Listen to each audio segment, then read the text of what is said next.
Also tonight, our prayers go out to all these families. They lost their loved ones. After every senseless act of violence, it is important to reflect on what went wrong, why it happened. Unfortunately, predictably, on the left, there is no critical thinking ever. Instead, it is a rush to politicize a tragedy. It's almost immediate. It's reflexive for them.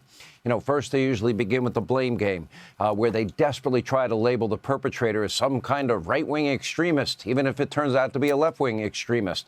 Maybe that's why fake news, CNN, described the deranged shooter like this. Even after his image was circulating throughout the country, they had the image at the time. They reported the following. Take a look. Do they have any idea at this point who he is? They do not know who he is. They know he is a male, possibly white. He's wearing sunglasses. He appears to have a mustache. And that picture has been distributed to every police officer in New York City. What John Miller just said, there were a few things that really stood out there. Among them that they do know what he looks like. Sunglasses, mustache, male, possibly white. All right. It's what is fake news, CNN rooting that the shooter be a white MAGA Republican with a Make America Great Again hat. And when that wasn't the case, they simply, let's just move on to plan B. Let's go to gun control. Forget the fact that New York City in particular, some of the toughest gun control laws in the country, that the shooter had a lawful concealed carry permit. The left does not care about the facts. They just want to take guns from law-abiding Americans, forgetting that criminals don't obey the law. Take a look.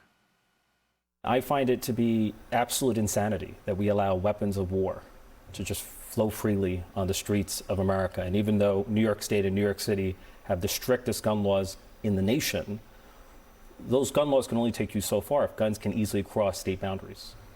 And this is exactly what happened here. But again, what we desperately need is a national ban on military-style weapons, because we have far too many guns in America, far too few regulations of those guns.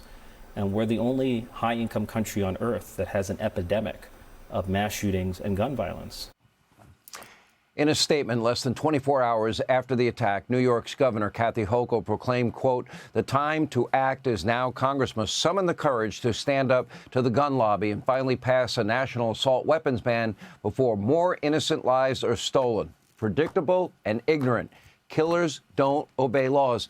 Now, it's also interesting coming from a party that sat back silently and even flat out lied to us and said, oh, the border's secure, the border is closed, and in comes unvetted 12, 20 million, we don't know the exact number, Biden, Harris, Mayorkas illegals, known terrorists, murderers, rapists, other violent criminals, drug dealers, cartel members, and the list goes on.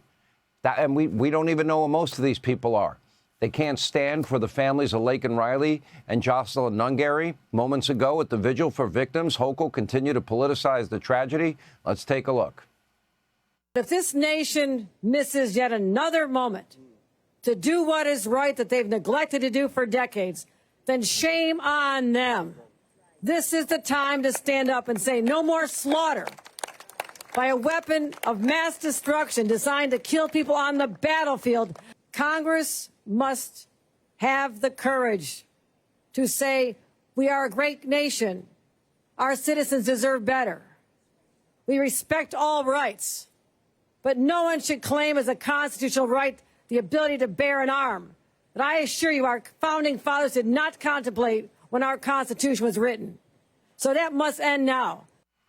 She's going to lecture us on the rule of law, sanctuary city, sanctuary state, where people are being murdered and raped and victims of other violent crime, and they sit by silently.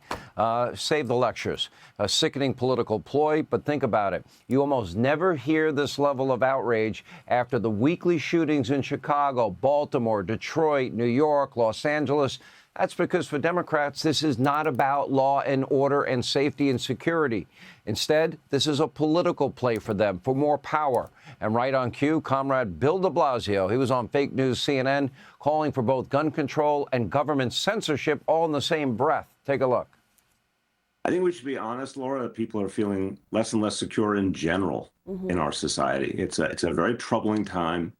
It is. I mean, you have so many voices saying extreme and dangerous things that doesn't help on all sides. And then on top of it, just way too many weapons around and very little that stops someone from getting a weapon. I mean, this is a deeply troubling situation. I keep wondering when it will be the incident that finally tells people we have to change something. Those folks, not just in that building, everyone who goes into a building in Midtown tomorrow is going to be worried. They won't be able to help themselves. And this is just not a way to live. We have to do something better as a society. Well said.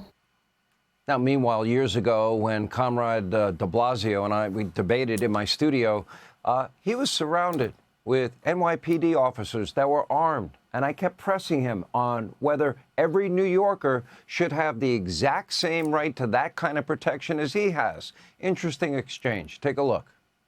You came and with some of New York's finest. If you go to work every day like the people that are with you to protect you, which I fully support, because this is dangerous times, and they are our police officers and they're armed. And we have a big debate because I've been a responsible gun owner my entire life. Do average people, should they have the same safety you have? And if somebody breaks into their house, would you respect their right to have a firearm in their house? Everyone deserves to be safe. I didn't ask you the that. answer is not for everyone to have a firearm any more than it's for every teacher the to have answer a is firearm. no. I believe people have rights, but I also believe we need background checks. We need an assault weapon ban. If you have a waiting period for purchase. Okay. Because right now what's happening. Can every American have a shotgun in their house? Every New Yorker. You're not answering. What about You're all the dodging. guns? He had 4 armed police officers with him. But, of course, he's a politician. He's more important than the rest of us.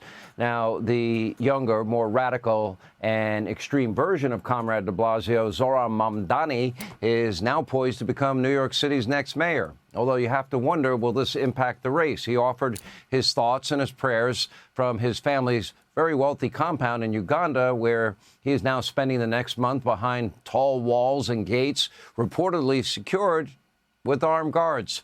Marxist Mamdani has called for the NYPD to be defunded. In 2024, he even pledged to disband the police unit that responds to these mass shootings. I guess he wants to flood the scene with, social workers.